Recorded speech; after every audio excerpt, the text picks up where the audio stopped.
Well, we've taken this decision because we recognise that last year we took a tough but correct decision to respond to the fiscal inheritance we had as a government. We took urgent action to steady the public finances. But we're in a position now where listening to people and hearing what they're saying about the threshold of means testing for the winter fuel payment, we can now respond to that by saying, OK, we agree on the principle of means testing. I think most people in the country agree on the principle of means testing. Okay. But since then, we've had a situation where the public finances are now on a firmer footing.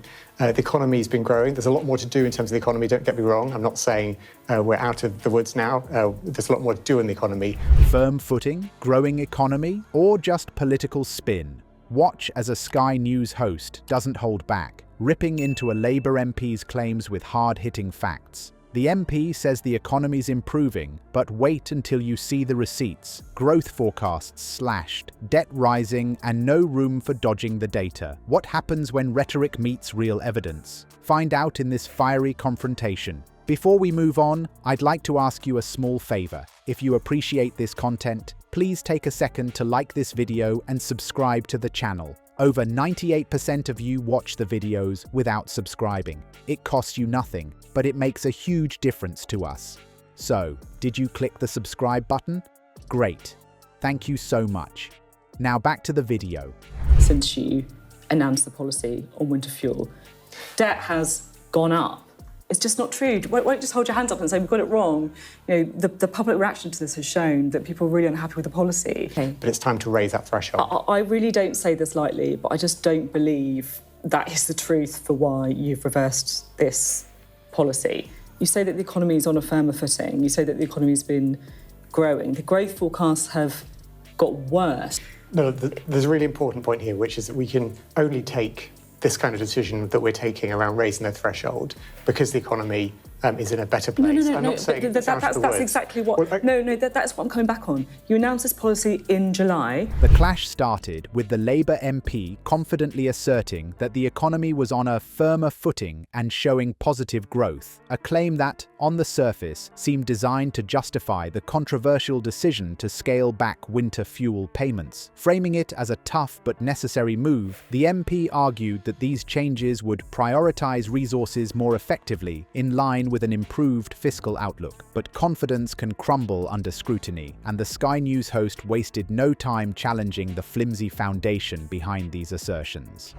In October, the budget growth was predicted to be 2% this year. In March, the OBR halved that to 1%. Since then, Trump, tariffs, it's all got worse. So that's what the OECD has said. Here's where it gets uncomfortable.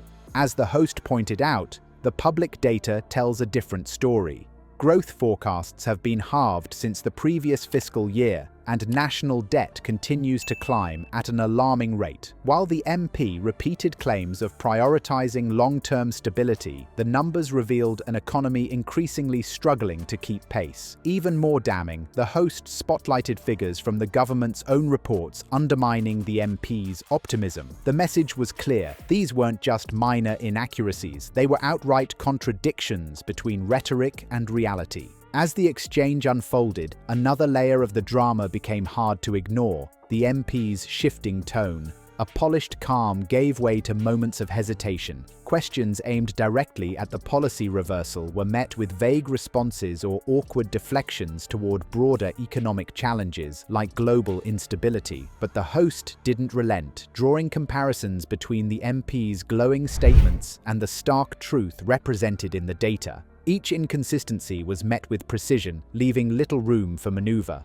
The role of the Sky News host in this confrontation can't be overstated. With frustration evident in their voice, the host pressed harder, not to win the argument, but to demand accountability. A quality increasingly missing in political conversations. One particularly striking moment saw the host dismantle the MP's narrative point by point, highlighting how the halving of growth forecasts alone invalidated the entire premise of economic improvement. By the end of the segment, the cracks in the MP's position weren't just visible, they were glaring. This wasn't just a stumble for one politician. It underscored the growing pressure on political figures to face facts, a theme becoming harder for anyone in the public eye to ignore. Why don't we see more journalists directly calling out politicians on live TV? And what made this particular moment on Sky News so powerful? Political interviews are often restrained affairs. Journalists ask questions, politicians offer well-prepared responses, and everyone moves on. It's civil, but frequently unchallenging.